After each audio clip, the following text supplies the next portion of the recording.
my name is Kevin Taylor. I'd like to ask again, who is behind the Nicodemus contracts? And also, who was in South Africa when those contracts were signed?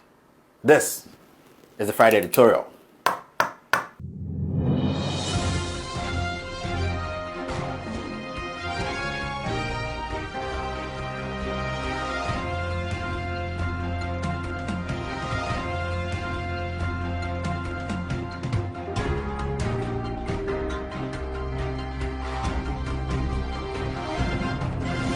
With all due respect, I know people are wondering why I'm wearing black today. I'm wearing black today because I am mourning. Ladies and gentlemen, what I have here, the documents I have in my possession, the facts, the crime, the corruption happening in Ghana today makes me feel sad. This is not the time to be playing jokes. This is the time for every single Ghanaian, especially the middle class, who can read and understand, to know that this is the time to speak and fight for this nation. If we don't take care, by the end of 2020, I'm stating this again, if we don't take care, by the end of 2020, this country will be robbed of everything. We will not have a dime to live for the future generation. We will not have a dime to live for the unborn children. The fact I have here, the corruption happening in Ghana from the top all the way to the bottom is unprecedented. I am so hurt and I'm so worried. I'm worried because I feel like the doors of this nation has been opened wide for criminals to take advantage of us as a people. I am hurt. And sometimes I tell people we need to get to a point where we'll put aside our political affiliations, we put aside our tribe, we put aside our differences and speak to the issues. Let's speak to the issues. Ladies and gentlemen, the crime happening in this country, the stealing, the generational theft, the consistency in stealing by the people who call themselves gatekeepers and leaders of this nation. It is crazy. I am so hurt. And in the weeks to come, I'll be telling Ghanaians and showing you evidence of crime, corruption, gangs coming together, cartel, stealing from us every single day. And we still have people defending this. We still have people defending these criminals in Ghana today. Now, I will start by saying that the media we have in Ghana today is a media that is polarized. Straightforward. They are polarized. They only defend criminals and tribesmen. They have become beggars. The media we have in Ghana today, I'm not taking anybody out, from Kwame Sefakan, Paul Adumochre, Asempa FM, Peace FM, what newspaper, Daily Guide, all these papers, all the media platforms have become beggars because we have allowed these kinds of cartel. We have allowed these criminal men and women in power today. These thieves in power today. I say in power today because I voted for these people in power today. As an MPP member, I feel bad for myself and I feel bad for my country. The greed and hypocrisy being exhibited by the media today is crazy. And as citizens, we have to prove to them by speaking up, by asking questions and demanding reasonable answers. My fellow Ghanaians, steady flow of corruption scandals in Ghana is beginning to seem like a bad joke. Or the impression is being created as if some people just want to destroy this government. That is not what we want. What we want as people is that we need honest people to lead us, to protect us, and protect the unborn generation. It bears reminding that our president in his inaugural address, which we all can't forget, the plagiarized one, yes, he urged us to be citizens and not spectators. And he was right. We cannot afford to be spectators. We owe our country a duty that is not extinguished by corruption. Now, we don't have to forget that the first article in our constitution states, and I state, the sovereignty of Ghana resides in the people of Ghana, in whose name and for whose welfare the power of governments are to be exercised in the manner and within the limits laid down in this constitution. What this simply means is that our president today, Nana Addo Dankwa Akufo-Addo, and ministers should exercise their powers on our behalf. They are acting for us. We as citizens have a duty to ask questions, and also they have a duty to answer us, not just to answer us, to give us reasonable answers. When ministers who are also members of parliament, when they brazenly refuse to follow the provision of the laws they have passed, we have a duty to question them. When a minister brazenly signs contracts, a minister like Akyea, when he brazenly signs contracts worth billions of dollars, even as a joke, without following due process, we have to ask questions. And when the president refuses to act on this kind of corruption, then we need to ask him what is going on. Is he complicit? It's a simple question. We need to ask, is the president complicit? How about the deputy ministers for works and housing? Are they also complicit? Do they know about these contracts? I'm talking about Adwoa Safo, minister in charge of procurement, the senior minister, Yawo Safo-Mafo, the minister for finance, Ken Ofori-Atta. These people are paid with our tax money every month, with all the perks of office, to protect the public purse. These people all owe us answers. Yes, these people have mentioned they owe us answers, because from the documents I have here, my fellow Ghanaians, I feel pity for Ghana as a nation. And we are waiting because we are citizens and not spectators. Ladies and gentlemen, now the scandal of the day. Today I'm going to show you two new contracts the Minister of Housing signed, Minister Samuel Atta, the Minister of Works and Housing. Now, these two contracts were also signed in 2018 by the minister on the blind side of Parliament. You have to understand that. Now, these contracts were signed in August and December, respectively. He signed two contracts with two different companies. Now, in August, he signed a contract with a company called Africa Investment Consortium Development. And this contract was signed in August 2018. Now, when you get to the page 1 of that contract, you see that the contract was worth, and it's there. It's you can see Government of Ghana construction of 100,000 affordable housing units, commercial contract between client, Ministry of Works and Housing, and contractors, Africa Investment Construction Development Limited, August 2018, as you can see there. Now, on the first page, you will see this. This agreement is made on the 17th of August 2018. 17th of August 2018. The contract is worth 4 billion. Ladies and gentlemen, take your time and listen to these figures, because I've realized there are some people out there trying to convince people and to confuse people about the figures we throw out here. They are ridiculous. That is why we are doing this, because we want every Ghanaian to understand that our monies, people we put in office, do not misuse that office. The contract was worth 4,483,200,000 United States dollars. 4.483200 billion. Now, this contract was signed with a company called Africa Investment Construction Development Limited.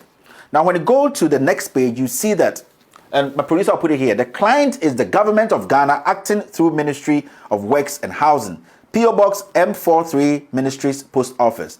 Now, the contractor is Africa Investment Construction Development Limited, Unit 1 floor, Unit 1 first floor, 6-7 Marine Road, Dunloughere, Code Dublin, Ireland. So this company has an Irish address, and it also has a Ghana address. The Ghana address is 22 Raviko Road, Nungwa, Accra, PO Box 802490 Achimota, Accra. And the phone numbers are there. I'll zoom in for everybody to see. If you want to call them, you can call them. So they signed a contract with Africa Investment Construction Development Limited in August 2018. That was 17th of August 2018.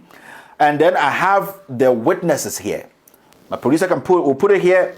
Republic of Ghana Ministry of Works and Housing. For the client is Honorable Samuel Atta, designation Minister. Now, His signature is there, as you can see. When you go to his witness, it was witnessed by name Solomon A. Aswala. You know Solomon A. Aswala, he has been in all the contracts, and he is the chief director. His signature is also there. Now, for the contractor, you see the name as Feli Kalambe Kunda. The name of the contractor is Feli Kalambe Kunda. Designation is the CEO, Chief Executive Officer. His signature is there and his stamp is also there. He also had a witness on that day, and the witness name is Patrick Jeffor. Patrick Jeffor. Designation, he's the general manager of that company. So on the 17th of August 2018, Akyea signed another contract worth $4.4 billion with a company called Africa Investment Construction Development Limited. That was in August 17, 2018. Now, after that contract, he signed another contract. So we have to understand that from my first episode, you realize he started signing contracts from August all the way to December. Check the timelines too. Now, he signed another contract in December 2018. Listen to this carefully. This time, the contract was between, can you put it there, please, producer? Yeah. The contract was between the government of Ghana, construction of 1 million houses. The one he just signed, which is 100,000 houses, was $4 billion. This one is another 1 million affordable housing units. As you can see there, commercial contracts between client is the Ministry of Works and Housing and contractor Safi Properties Limited. Safi Properties Limited. And this was signed in December 2018. When you go to the next page, the amount involved in this contract between the Works and Housing Ministry, which is basically the government of Ghana, and Safi Properties is $43,827,880,000. So basically, the 1 million affordable housing contract he signed, Akyea signed with this company called Safi Properties, it's $43 billion. Remember, everything is stated in dollars. Every contract he signed at his ministry was stated in dollars. Now, when you go to the 12th page, you see that, my producer, I'll put this here. On the top, you can see the government of Ghana acting through Ministry of Works and Housing, P.O. Box M43 Ministries Post Office. As you can see, the telephone number is +233 302 685522. Now, when you go to the contractor, this is what you see here. Safi Properties Limited, opposite Manuel Gray Estate, Dungwa. Those in Dungwa, you might know this company. Opposite Manuel Gray Estate in Dungwa. Barrier of P.O. Box CS 9183 Community 7, Tema. Now, their telephone numbers are there. As you can see, the emails are also the contact person, the project consultant, Engineering Service Provision Company Limited.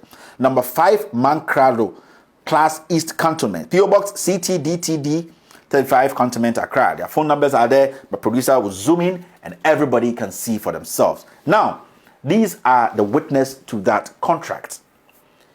As you can see, as usual, the person who signed for the government of Ghana and as the minister is Honorable Samuel Akyea. Designation is minister. His signature, the stamp is in there.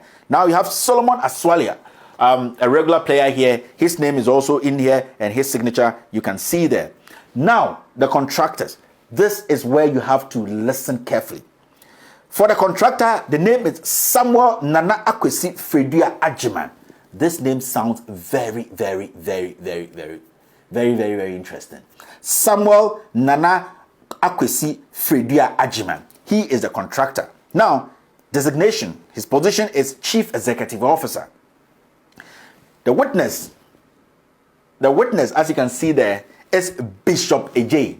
Bishop Akyea, man of God, man of good. He also represented, and he is the board chairman of this company. So the board chairman of Safi Properties is Bishop Akyea. Bishop Akyea. So these are the two contracts Akyea signed in 2018, August and December respectively. One was $4 billion and the other one was $43 billion. Ladies and gentlemen, this is what we're talking about. I have asked this man 15 questions 2 days ago. He's not responded. The media, the mainstream media have decided not to talk about it. That's why I keep saying that we have to put our differences aside and push for them to answer us. Not just answer us, give us reasonable answers. This is the time we have to make sure that we save this nation. Some people are milking us to the core.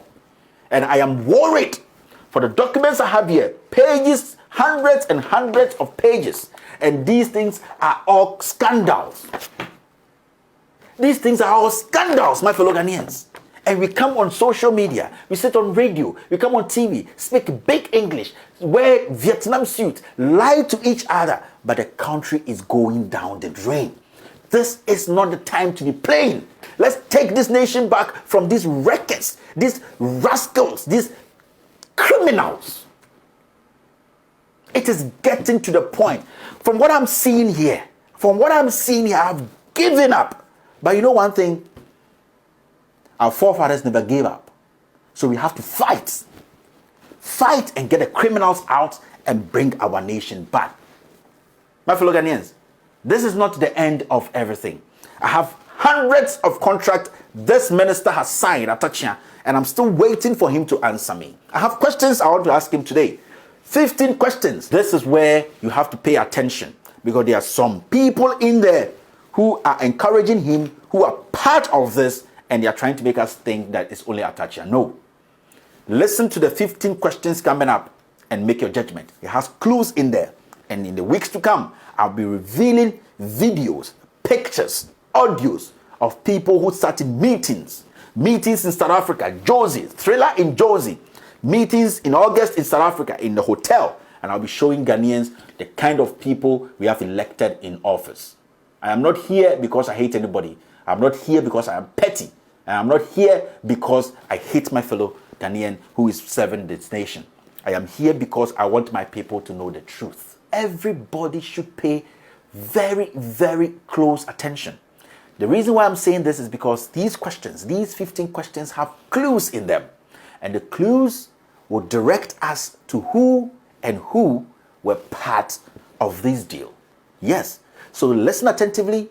And whenever you're having a conversation, you call into a radio station, you call into a TV station, ask questions and demand reasonable answers. When you get the opportunity to meet the Minister of Works and Housing at Akyea, his deputy, his director, ask them questions. Pick the clues. Because every question I ask, my fellow Ghanaians, I have the answer here. I am not just saying things because I hate anybody. I am saying things with facts. Now, a few more questions for dishonorable ministers.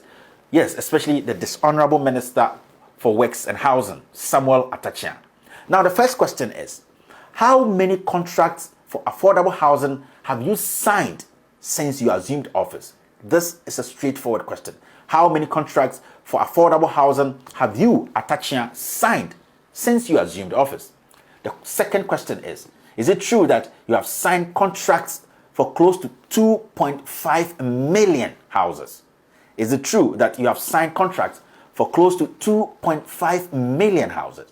Where are the lands for these houses, please? Where are the lands? What feasibility study was done to show that the citizens of Ghana can buy these houses when completed? And at what price would they be sold to the people of Ghana? Where are these houses to be sited? Has the ministry secured the land for the projects? How much land do we need for these projects? The third question is it true that the minister has signed contracts in excess of $84 billion? $84 billion. Now, the fourth question brings in Thriller in Josie. My fellow Ghanaians, let's listen attentively. The fourth question, was there a meeting at the Makangelo Hotel in Johannesburg, South Africa in August 2018 to discuss one of these contracts? Was there a meeting in South Africa, the Makangelo Hotel, in August 2018 to discuss one of these contracts? Was His Excellency Nana Akufo-Addo present at this meeting? Was there a meeting in August in South Africa? And was the President present at this meeting? Was the NPP chairman, Freddie Blay, also present at this meeting? These are straightforward questions. Was the President, Freddie Blay, also present at this meeting? Who did Freddie Blay attend the meeting with? Who did Freddie Blay, the NPP chairman, attend the meeting with? What exactly was discussed at the meeting? Because I have minutes, I have recordings of everything that happened. The fifth question is, what do the president and Freddie Blayne know about these contracts? The sixth question, how were these contracts selected? Are some of them related to the president, Nana Addo Dankwa Akufo-Addo? The seventh question is, what is the relationship between Madam Rebecca A. Sapor, the NPP chairman or the NPP chairperson in Germany, and a certain NPP chairman in Ghana? What is this chairman's role in this affordable housing unit scandal? The eighth question is, Jude Kwapong, the beneficiary of the contract for $962 million for Othniel Limited, is he related to His Excellency Nana Addo Dankwa Akufo-Addo? The ninth question, Mr. Samuel Akyea, please, have you signed a contract for the construction of 1 million houses with Safari Properties for a contract value of $43 billion? $43 billion. Now, the 10th question. If true, please, what procurement process did you use and how was the contract priced? The 11th question. Please, are you familiar with these companies? Africa Investment and Construction Development Limited. Please, the 11th question is, are you familiar with these companies? Africa Investment and Construction Development Limited, Unified Construction and Investment Limited, Calism Company Limited, owned by a certain Aaron Asante Ofori-Atta. Calism Company Limited, owned by a certain Aaron Asante Ofori-Atta. We need answers to these questions. We need answers. The 12th question. Now, assuming that these construction contracts are to be funded by the contractors and not the government of Ghana, does this mean that the minister should not go through the procurement process? Question number 14. Why is the president silent on these scandals? Is it because Akyea is a family member? This is just a simple question. Finally, question number 15. Honorable Minister for Works and Housing, Samuel Akyea, how much were you paid for each of these contracts you signed? Ladies and gentlemen, these are simple 15 questions. Simple 15 questions I want the Minister of Works and Housing, Akyea, to answer. Now, before I end today's show, I would like to send a simple message to the chairman of ECG and couple of PDS, Mr. Kelly Kajepo. Mr. Kajepo, just a reminder that as you drive around Accra in your brand new Bentley, as you drive around, yes, swinging and chilling around in your brand new Bentley, we have not concluded on the trailer in Manila issue. We are still awaiting answers from you. Ladies and gentlemen, my name is Kevin Ekobedu Taylor, and this is With All Due Respect.